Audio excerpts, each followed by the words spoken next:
అయ్యా రేవంతాల సార్ ఇక చెప్పుండ్రి. పత్రికా సమావేశాలకు కూడా ఎవరు పడితే వాడు లోపలికి వచ్చేసి మీకంటే ముందల కూర్చోలో కూర్చుంటాడు. ఇంత ముందు నేను చూస్తాను. మీరు చెప్తున్న విలేకరులు కానీ విలేకరులు మీ ప్రెస్ మీట్ల ఆహ్వానాలు అందకుండానే వస్తురా? ఒకవేళ వాళ్ళు జర్నలిస్టులే కాకపోతే యూట్యూబర్లే అయితే వాళ్ళు పంపే లింకులు మీ కాంగ్రెస్ బుడ్డ లీడర్ల కాడ నుంచి పెద్ద లీడర్ల దాకా అందరూ ఎందుకు షేర్లు చేసుకుంటారు, స్టేటస్లు పెట్టుకుంటారు? పిలువని పేరెంటాలకు ఎవరైనా పోరు. మీరు విలువంది వాళ్ళు వస్తారా? ఎవడు పడితే వాడు కానీ ఏ యూట్యూబర్లను అయితే అంటుండ్రో వాళ్ళకి అప్పట్లో గుండు గుత్తకిచ్చి 200 ఛానళ్ళ దాకా పెట్టించిరట కదా. వాళ్ళను కూడా ఏమంటారో మీరే చెప్పాలి. అయినా అక్రిడేషన్ కారట్లు ఉన్నోళ్ళే జర్నలిస్టులు అసొంటోళ్ళకే ఆహ్వానం ఉండాలని ఏదైనా ఓ జీవో తీసుకురండి. అప్పుడు ఉత్తోళ్ళు ఎవలో గట్టోళ్ళు ఎవలో ఎరకైతుంది.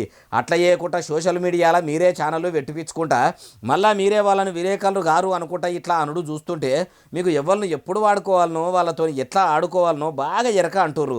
కానీ మీ సర్కారుతో కూడా ఎట్లా ఆడుకోవాలనో మీ ప్రభుత్వాన్ని ఎట్లా వాడుకోవాలనో కూడా యూట్యూబర్లకు ఎరికే. ఎందుకంటే అది నేర్పించింది మీరే సారు అంటుర్రు ఈ ముచ్చటిన్నోళ్ళు.